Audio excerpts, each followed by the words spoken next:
नमस्कार दोस्तों, मेरा नाम अमित कुमार है और आपका स्वागत है मेरे YouTube चैनल पर।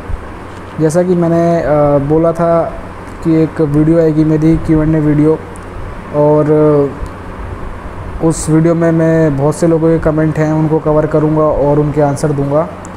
तो इस वीडियो के स्टार्ट कमेंट के बारे में बात करेंगे। तो सबसे पहले कमेंट है उनका नाम क्या है, न्यू मूवी वीडियोस, बड़ा सा नाम है ऐसा करके। उन्होंने पूछा हुआ है कि भैया ड्यूटी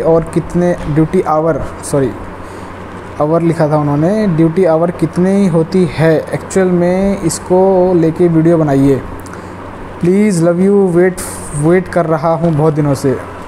तो भाई जी सुनिए, देखिए ड्यूटी आवर जो है वो मैंने इसके बारे में शायद किसी वीडियो में बताया भी है, बट मैं एक बार फिर से बता देता हूँ कि ड्यूटी आवर जो है वो पर डे के हिसाब से काउंट नहीं होती है, वो होती है फोर्थ नाइट, यानी कि 2 हफ्ते के हिसाब से काउंट होती है।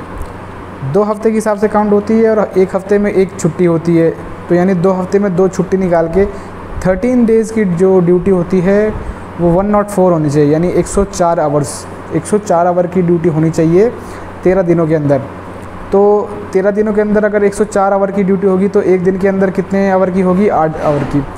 8 आवर की ड्यूटी होती है एक दिन के अंदर। तो ऑन एन एवरेज वो 8 आवर की ड्यूटी पड़ेगी पर डे, लेकिन ऐसा होता नहीं है। क्यों? क्योंकि कभी आप 8 घंटे की ड्यूटी करते हैं, कभी 10 घंटे की ड्यूटी करते हैं। तो इस तरह से करके कभी 8, कभी 10, कभी 4, कभी 5, कभी 6, इस तरह से ड्यूटी करके वो ऑन एन एवरेज जो है वो आपकी 104 होना चाहिए 13 डेज़ के अंदर, और 1 मंथ के अंदर यानी 26 डेज़ के अंदर आपकी 208 होनी चाहिए, 208 घंटे की ड्यूटी होनी चाहिए एक महीने के अंदर। एक महीने में 4 ऑफ मिलेंगे आपको, 4 रेस्ट मिलेंगे, और 26 डेज़ की ड्यूटी होगी। 26 डेज़ की ड्यूटी में आपको 208 घंटे की ड्यूटी होनी चाहिए, ठीक है। उससे ऊपर जो भी होता है, 208 घंटे से ऊपर जो भी होता है वो आपका ओवर टाइम में काउंट किया जाता है। मान लीजिए कभी कभी टाइट पोजीशन होने की वजह से आपकी ड्यूटी ज़्यादा दिनों तक लग जाती है, रेस्ट नहीं मिल पाता, ये ज़्यादा आवर्स तक लग जाती है, तो उस केस में अगर 208 घंटे आप क्रॉस कर चुके हैं तो वो आपका ओटी में काउंट हो जाता है। तो ये होता है ड्यूटी का प्रोसीजर।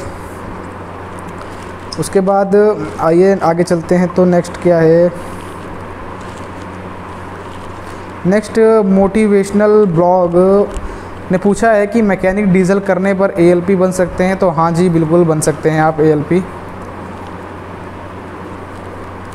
आकाश अमन का क्वेश्चन है, भाई एक बार CBT 1 का मैथ का सिलेबस के ऊपर वीडियो बना दे। तो देखिए भाई जी, मैंने एक वीडियो बनाई थी जिसमें मैंने बताया था कि how to become loco pilot.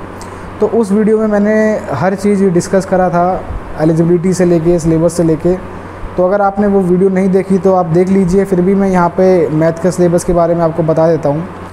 तो अगर मैथ की सिलेबस की बात करें तो number system, simplification, HCF LCM, ratio and proportion, percentage, time and work, age calculation, time and distance, SI and CI, profit and loss, algebra, geometry, mensuration, trigonometry, statistics basics यानी only, square roots, clock and calendar, pipe and system. तो ये सभी जो है ये math का syllabus है। और मैथ के सिलेबस के लिए आपको एक बार उसका नोटिफिकेशन भी देख सकते हैं। नोटिफिकेशन में मेंशन किया हुआ है मैथ का सिलेबस क्या होता है, ठीक है। तो ये सब बेसिक सा सिलेबस है, अप टू 10th क्लास तक जो भी होता है वो सभी सिलेबस में आता है। मैथ का सिलेबस कोई ख़ास नहीं होता, ठीक है। तो आगे चलते हैं। इसके बाद एक नेक्स्ट क्वेश्चन जो है,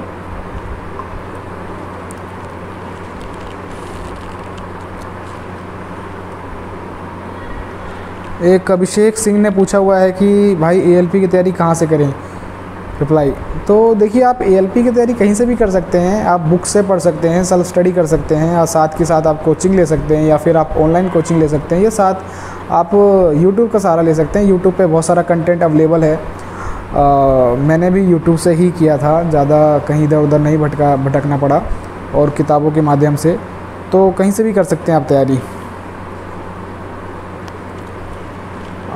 एक राहुल परसोड़े जी का क्वेश्चन है कि सर नॉकनी प्रॉब्लम है मेरा, मैं क्या करूं?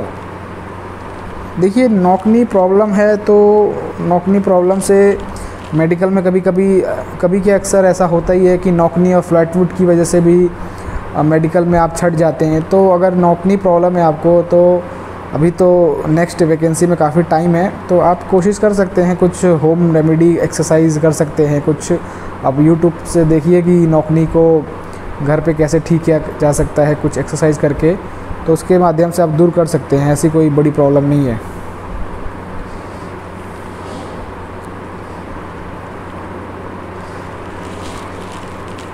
अक्षय वर्मा जी का sir when will ALP next vacancy please reply.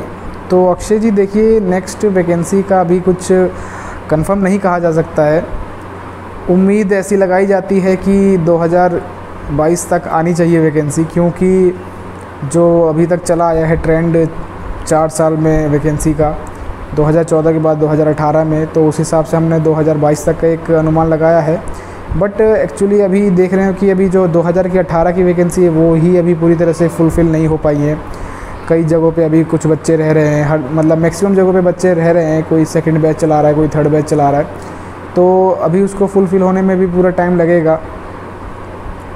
नहीं तो कम से कम 2020 का पूरा तो लग सकता है, और 2021 का जा सकता है समय थोड़ा बहुत। और क्योंकि अभी कोरोना भी चल रहा है, तो इस वजह से सारी प्रोसेस जो है वो स्लो डाउन हो रखी है, तो थोड़ा टाइम लग सकता है। तो अगर आप इसी वैकेंसी के लिए तैयारी करना चाहते हैं तो आप तैयारी करते रहें, और साथ के साथ कुछ और भी देख सकते हैं। ज़रूरी नहीं है कि इसी में मतलब ज़रूरी है आना। जब ये वैकेंसी आएंगी तो आप इसमें भी स्विच कर सकते हैं। तो आप वेट कीजिए वैकेंसी कब निकलती हैं। और एक क्वेश्चन अविनाश मौर्य ने पूछा था कि उन्होंने बोला मुझे भी ALP में बहुत इंटरेस्ट है जॉब के लिए।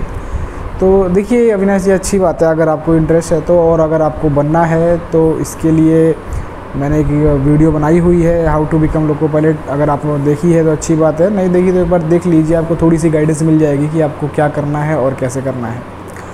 ठीक है। और अगला सवाल है भोजराज शाह का कि please make a video on ALP से JEE बनने के लिए। तो भाई जी भोजराज जी, ALP से JEE बनने के लिए आपका डिपार्टमेंट के थ्रू जो वैकेंसी आती है, जिनको हम GDC करते हैं, उसमें जब वैकेंसी आती है और अगर आपके पास क्वालिफ़िकेशन है JEE की, जो JEE के लिए क्राइटेरिया होता है, अगर आप वो मीट करते हैं तो आप अप्लाई कर सकते हैं और आप ALP से JEE बन सकते हैं। ठीक है। और GDC और LDC दो चीज़ होती हैं, कौन किसके लिए होता है, किस में आप कौन सी पोजीशन ले सकते हैं, कौन सी पोस्ट लिए अप्लाई कर सकते हैं, उसके बारे में एक वीडियो आएगी। तो यहाँ पे मैंने आपको शॉर्ट में बता दिया है। ठीक है। और इस वीडियो का हम लास्ट क्वेश्चन लेते हैं। लास्ट क्वेश्चन न्यू इंडिया एक सब्सक्राइबर हैं जिन्होंने क्वेश्चन भेजा है कि केस की डिटेल देने पर प्रॉब्लम हो सकती है क्या, प्लीज़ रिप्लाई। तो देखिए, अगर आपको पहले थोड़ा सा ये समझना चाहिए कि केस किस टाइप का है। अगर आपका केस क्रिमिनल टाइप का है या सिविल टाइप का है, केस भी तो दो टाइप के होते हैं, एक सिविल और एक क्रिमिनल। तो और केस कौन सी स्टेज तक जाके रुक चुका है, अगर वो सिर्फ महज एक FIR हुई है जिसमें आपका कहीं भी नाम मेंशन, मतलब FIR के बाद कहीं कोई चार्जशीट या आपको कोई सज़ा नहीं सुनाई गई, या आपके ऊपर कोई बड़ा जुर्माना नहीं लगाया गया, तो या आपका नाम वहाँ की फ़ाइलों में नहीं दर्ज किया गया, तो इस केस में आपको कोई ख़ास प्रॉब्लम नहीं होती। और इस टॉपिक पे, जो केस की टॉपिक पे जो इन्फॉर्मेशन मैं दे रहा हूँ, ये केवल एक महज मेरे पास जितनी जानकारी है उसके हिसाब से दे रहा हूँ। तो देखिए, नो डाउट सबसे पहली बात तो ये है कि आपके ऊपर अगर कोई केस है जिसमें आपको सज़ा हुई हो, या आपको मिनिमम अगर 24 घंटे से भी ऊपर की आपकी सज़ा हुई है, कोर्ट गए हो आप सुनवाई के लिए, तो इस केस में क्या होता है कि आपको प्रॉब्लम होती है गवर्नमेंट जॉब में। लेकिन अगर आपके ये केस एक महज FIR तक सीमित रह गया है, जिसमें कोई ज़्यादा आगे जाके बढ़ के कोई प्रॉब्लम ना हुई हो, कोई सज़ा ना हुई हो, कोई कोर्ट कचहरी के चक्कर ना लगे हों, ठीक है, ज़्यादा किसी का कोर्ट का या पुलिस का ज़्यादा इन्वॉल्व ना हो उसमें, तो उस केस में आपको शायद प्रॉब्लम ना हो। लेकिन बेहतर ये होगा कि डिटेल मेरे ख्याल से देनी चाहिए कि क्या है। क्यों ऐसा मैं बोल रहा हूँ, क्योंकि देखिए बाद में जब पुलिस वेरिफिकेशन होती है तो हो सकता है कि उस पुलिस वेरिफिकेशन में आप अगर डिटेल ना दें तो भी आपको पता चल जाए। तो ये बेहतर होगा कि एक बार आप किसी एडवोकेट या फिर जिनको थोड़ा सा कानून के बारे में जानकारी होती है, लॉ एंड ऑर्डर के बारे में जानकारी होती है, उनसे जाके थोड़ा सा पूछ सकते हैं इस बारे में। तो इस बारे में थोड़ा सा सोच समझ के ही आप आगे कदम बढ़ाइएगा। और मेरी जानकारी जहाँ तक सीमित है तो उस जानकारी के हिसाब से आपको कोई भी इन्फॉर्मेशन छुपानी नहीं चाहिए, क्योंकि आपका नौकरी का मामला है। और हो सकता है नौकरी में कोई प्रॉब्लम ना हो आपके केस से, आपका केस किस टाइप का है, लेकिन हो सकता है कि प्रॉब्लम हो भी। बट अगर आप अभी छुपाते हैं तो बाद में भी पता चल सकता है। तो आप पहले अपने केस को समझिए किस टाइप का केस है, किसी लीगल पर्सन से सलाह लीजिए, ठीक है, कि क्या इससे प्रॉब्लम हो सकती है कि नहीं हो सकती। और अगर प्रॉब्लम नहीं हो सकती तो आप उसको उसमें दीजिए इन्फॉर्मेशन। और अगर कुछ ऐसा है कि वो शॉर्ट आउट हो सकता है, कोई ऐसा केस नहीं है और वो शॉर्ट आउट हो सकता है, ये बहुत पहले शॉर्ट आउट हो चुका है जिसका कोई ज़्यादा बवाल नहीं हुआ है, कोई ज़्यादा चार्जशीट नहीं बनी है, तो आप उसकी इन्फॉर्मेशन नहीं भी देंगे तो चलेगा, ठीक है। तो एक बार इसको इन्फॉर्मेशन देने से पहले आप चाहे तो किसी लीगल पर्सन की सलाह ले सकते हैं।